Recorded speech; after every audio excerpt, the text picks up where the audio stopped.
आप सभी का हमारे YouTube channel journey with education में 11th क्लास की हिस्ट्री की बुक है ये, और चैप्टर नंबर कौन सा है? 9 है, मूल निवासियों का विस्थापन। तो ये चैप्टर मैंने स्टार्ट तो करा था। चलिए, ये टॉपिक है अब यहाँ पे। उत्तरी अमेरिका के उत्तरी तट पर पहुंचे जो यूरोपीय व्यापारी थे 17वीं शताब्दी में 2 महीने के कठिन समुद्री अभियान के बाद ये देख कर सुकून मिला कि वहाँ के जो स्थानीय लोग हैं उनका व्यवहार दोस्ताना और गर्मजोशी से भरा है। उनको ये लगा कि वहाँ के जो लोग हैं मतलब हम उनसे दोस्ती कर सकते हैं। दक्षिणी अमेरिका गए जो स्पेनी थे, स्पेन के जो गए थे वहां पर, तो वहाँ की सोने की प्रचुरता से अभिभूत हो गए थे, क्योंकि वहाँ पे बहुत ज्यादा सोना था उस टाइम पे। ये लोग मछली और रोएदार खाल के लिए व्यापार के लिए आए थे, और जिसमें शिकार कुशल देसी लोगों की ओर से काफी मदद भी मिली थी। मिसिसिपी एक नदी है और उसके किनारे किनारे थोड़ा दक्षिण में जो फ्रांसीसियों ने ये पाया था कि देसी लोग नियमित रूप से इकट्ठा होते थे। उनका मकसद था ऐसे हस्तशिल्पों का आदान प्रदान करना जो किसी विशेष कबीले में ही बनते थे। मतलब हस्तशिल्प यानी जो हाथ से बनाई जाती थी चीजें, उनको लेना देना खरीदना ये सब। तो ऐसे खाद्य पदार्थों का आदान प्रदान जो अन्य इलाकों में नहीं उपलब्ध होते थे, वही वहां से लेना चाहते थे।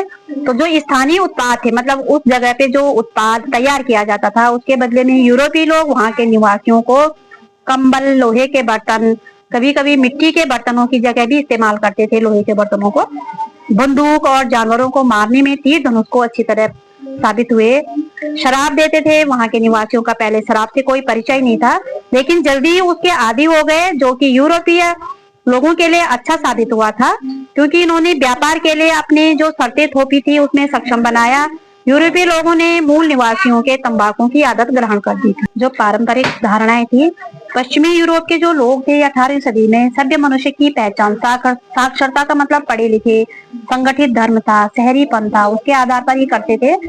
और अमेरिका के जो मूल निवासी थे असभ्य प्रतीत हुए उनको कि ये लोग जंगली जैसे हैं, और असभ्य का मतलब वही होता है। फ्रांसीसी दर्शन शास्त्री जॉन जैक रूसो फ्रांस के थे ये, और उनकी तरह यूरोपियों के लिए ऐसे लोग तारीफ के काबिल थे जो सभ्यता की विकृतियों से अछूते थे। मतलब सभ्यता के बारे में कुछ भी नहीं पता था उनको। इसके लिए एक प्रचलित पद था उदात्त, उत्तम, जंगली, ये शब्द बोला जाता था। और एक दूसरा नजरिया अंग्रेजों के कवि विलियम वर्ड्सवर्थ की कुछ पंक्तियों में मिलता है। एक बहुत फेमस कवि थे अंग्रेजों के जिनका नाम था विलियम वर्ड्सवर्थ। तो वर्ड्सवर्थ और रूसो में से कोई भी किसी अमेरिकी मूल निवासी से नहीं मिला था कभी भी, लेकिन वर्ड्सवर्थ ने उनका वर्णन करते हुए कहा था कि वे जंगलों में रहते हैं जहां कल्पना शक्ति के पास उन्हें भाव संपन्न करने, उन्हें ऊंचा उठाने, परिष्कृत करने के अवसर बहुत कम है। और उसका अर्थ था प्रकृति के निकट रहने वालों की कल्पना शक्ति या भावना बहुत ज्यादा सीमित होती थी। जो मूल निवासी यूरोपीय लोगों के साथ जिन चीजों का आदान प्रदान करते थे वे उनके लिए दोस्ती में दिए गए उपहार थे। और उनकी अमीरी का सपना देखने वाले जो यूरोपीय लोग थे मछली और रोएदार खाल माल थे उनके लिए, और उन्हें मुनाफा कमाने के लिए यूरोप में बेचना पड़ता था। और इन बेची जाने वाली चीजों के दाम पूर्ति के आधार पर साल दर साल बदलते रहते थे।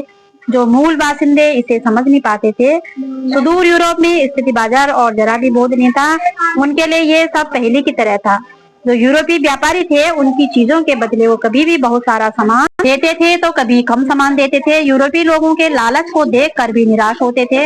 अधिक मात्रा में रोएदार खाल हासिल करने के लिए उन्होंने सैकड़ों उदबिलावों को हलाल किया था, मतलब मार दिया था। कई 100 उदबिलाव, जो जंगली उदबिलाव होते हैं, जानवर होता है ये। मूल निवासी इससे काफी डरे हुए थे। उन्हें डर था कि जानवर उनसे विध्वंस का बदला लेंगे। ठीक है, जानवर भी तो लेते हैं बदला।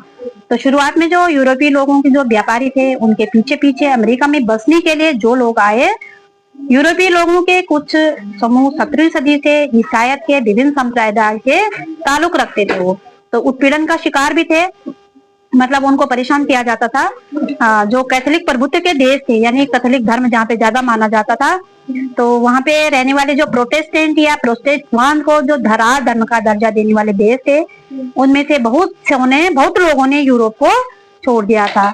नई जिंदगी शुरू करने के लिए अमेरिका चले गए थे, और वहाँ खाली जमीन थी, कोई समस्या भी नहीं थी। धीरे धीरे हुए उसके अंदर जो मूल निवासी थे उसके गाँवों की ओर बढ़े। खेती करने के लिए उन्होंने जंगलों की सफाई की, लोहे के औजारों का इस्तेमाल किया।